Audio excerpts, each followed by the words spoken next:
sandaling panahon ko lang naranasan na maging nanay siya sa akin. Kaya sana naman ibigay mo na sa akin yung brooch ni nanay. Para paghawa ko yun, maramdaman ko na kapiling ko pa rin siya. Do not give in, babe. Sa ngayon, brooch lang yan. Pero sa susunod kung ano-ano nang hingin yan sa'yo. Hanggang sa apusuhin niya ang kabaitan mo. So you stand firm. And do not let her have control over you. Ano bang binubulong mo sa kapatid ko, Atty. Alon? Bakit hindi mo iparinig sa aming lahat? My fiancé is just giving me a sound advice, ate. And I agree with him. At isa pa, nag-aaksaya ka lang ng oras dito. Kasi hindi na magbabago yung desisyon ko. That brooch will remain for sale. Pero ilan na nga ka sa akin.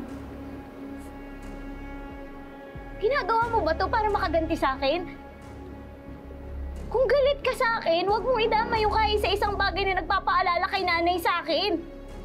Pwede ba, ate? Umalis ka na nga. You are disrupting this event. Hindi. Ayoko. Hindi ako aalis dito hanggat hindi ko nakukuha yung brooch ni nanay. No. Guards! Palisin niyo na nga to! She has no right to be here. Sinisira niya lang yung programa namin. Ma'am, mama na lang po kayo sa amin. Dali. Anak din siya ni Atty. Meredith. Kaya may karapatan siyang manatili dito. Pira, ano bang nangyayari sa'yo? Ano bang sinasabi sa'yo niyang mapapangasawa mo para tratuhin mo ako ng ganito? Sinususulan ka ba niya para magalit ka sa akin? You hear that, babe? Pwede ba? Huwag mo nga idamay si Renan dito. Kasi wala siyang ginagawang masama. Hindi ka niya sinisiraan. Well, in fact, it's the other way around. Ikaw yung walang ibang ginawa kundi siraan si Renan. Kaya huwag ka na magtaka kung bakit ako galit sa'yo. Guards, palayasin niyo na sila.